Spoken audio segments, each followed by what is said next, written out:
Давным-давно, а точнее 1500 лет назад, жил на перуанской земле народ, который не умел ни читать, ни писать. И, может быть, сегодня мы ничего не знали бы об индейцах племени Мачика, если бы не эти рисунки. С давних времен искусство отображало жизнь, представление людей о добре и зле, о своем прошлом, настоящем и будущем.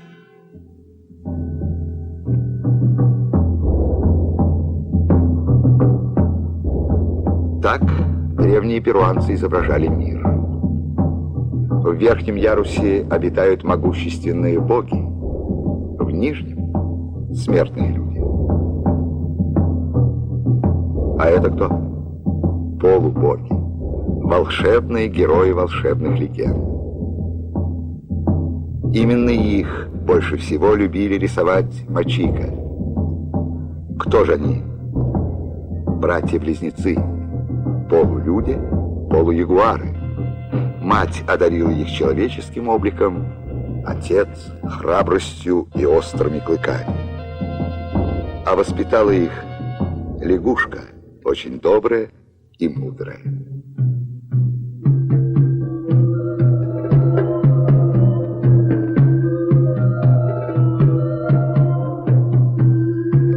Так начинается рассказ о жизни и подвигах двух братьев.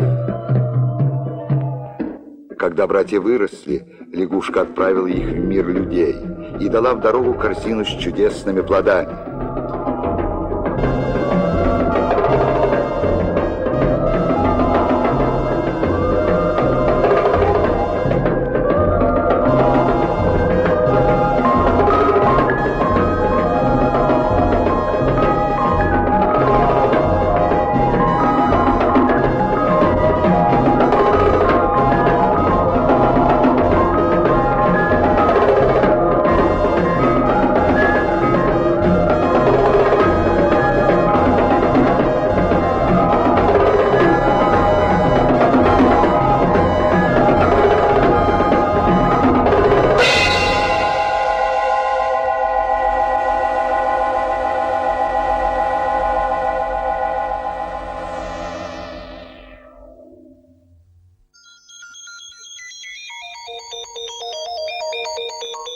До прихода братьев люди на земле не знали ни кукурузы, ни перца, ни бобов, ни арахиса. Посланцы доброй лягушки принесли на землю Мачика изобилие, благоденствие и радость.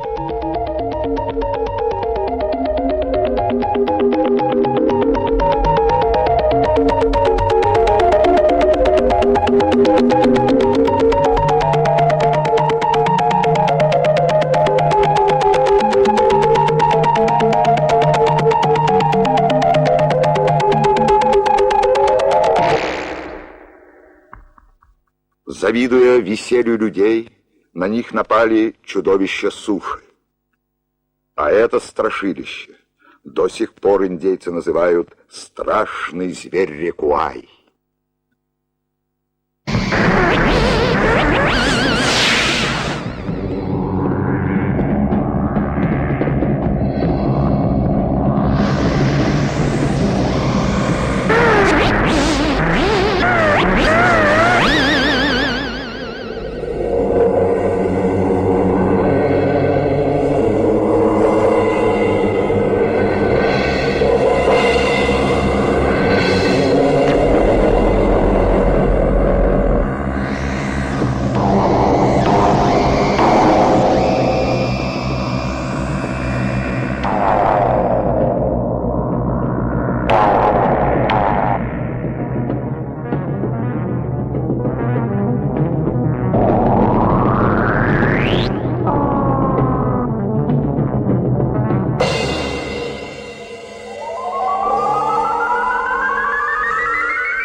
Один только страшный зверь Рекуай чудом спасся от братьев и спрятался на Луне. Но вот уже новая опасность надвигается из морской пучины. Вслед за чудовищами суши на братьев ополчились чудовища моря.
Сгинули земные и морские чудища.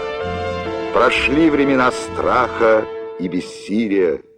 Братья вернули в дома людей мир, веселье и счастье.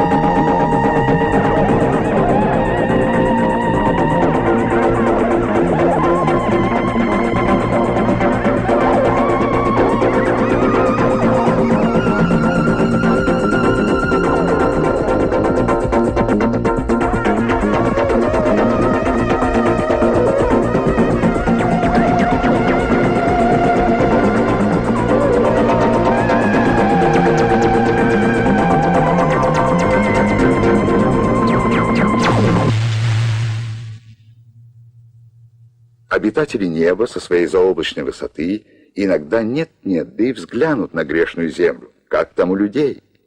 Но на то они небожители, чтобы знать, веселье недолговечно, счастье переменчиво, а жизнь человеческая — это нескончаемая цепь испытаний.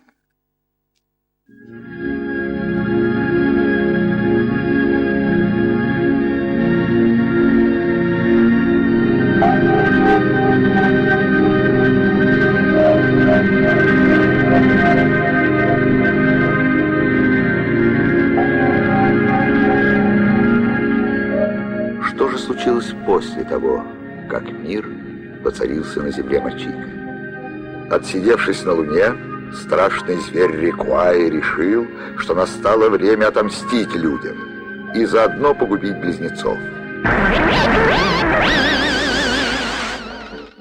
И вот однажды, когда старшего брата не было, Рекуай направил к младшему хитрую сороконожку. Неблагодарные люди позабыли вас, своих избавителей. Неужели ты не отомстишь им? Пойдем со мной, и тебя научат, как это сделать.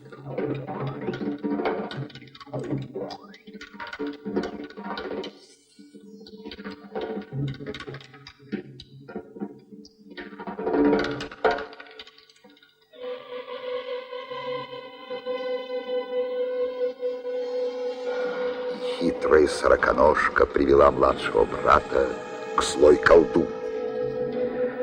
«Сделай людям еще один подарок», — посоветовала младшему брату колдунья. «Подари им оружие, и они навек раскаются в своей неблагодарности». И младший брат поверил хитрой старухе. Прежде у Мачика не было боевого оружия. Теперь каждый решил, что он непобедим и всесилен.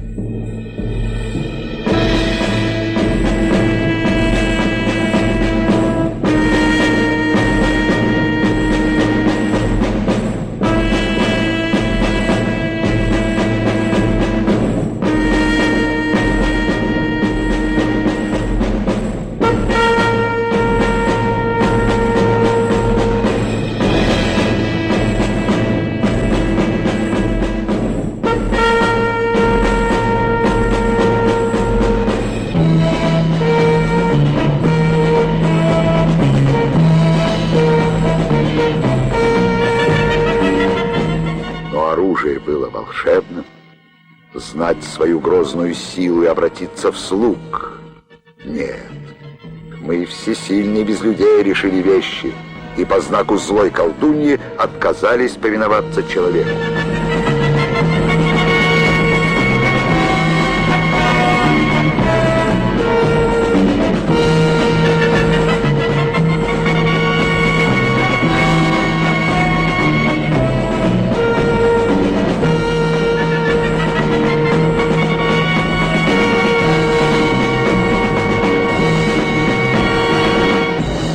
«О всемогущие боги!» — воззвал старший брат к небесам.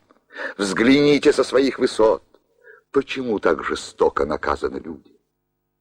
И тогда верховное божество решило спуститься на землю, чтобы навести здесь порядок.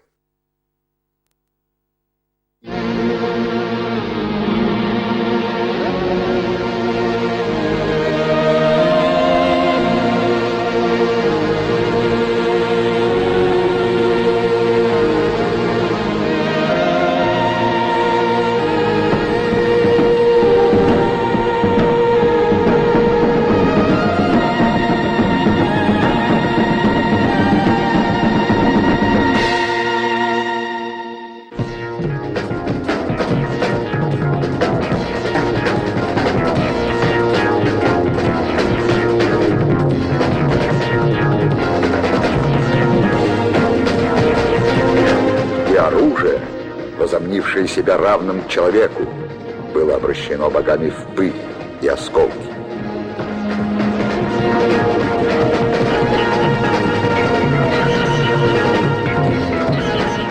Злую колдунью боги низвергли в бездонную пропасть. Зверь Рикуай опять спрятался на луне. Вот, кстати, откуда лунные пятна.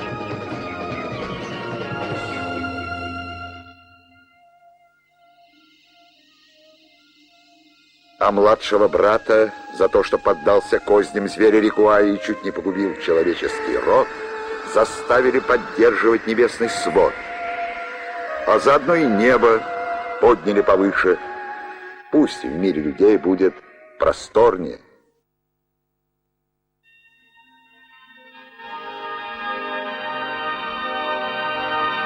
Боги с тех пор, как подняли небо, больше не спускаются вниз. Демоны и чудовища не угрожают людям, и люди вернулись к мирным трудам.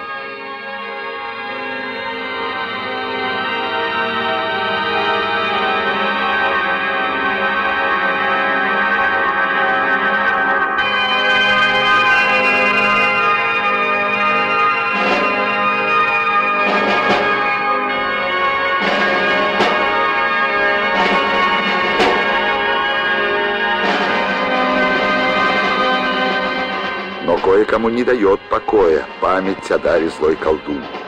Им кажется, что если разыскать осколки волшебного оружия и сделать из них палицы и шлемы, то можно будет покорить весь мир.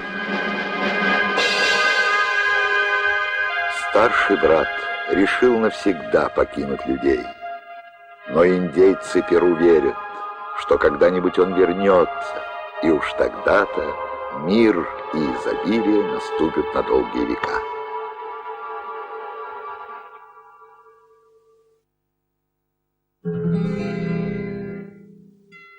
Вот какую историю рассказали рисунки древних перуанцев. Увы, никто и никогда не скажет, единственно ли верным путем вела нас фантазия. Хотя разве не об одном и том же повествуют легенды всех народов земли. О силе и бессилии, о правде и лжи, о зле и добре и о вечной вере людей в торжество справедливости.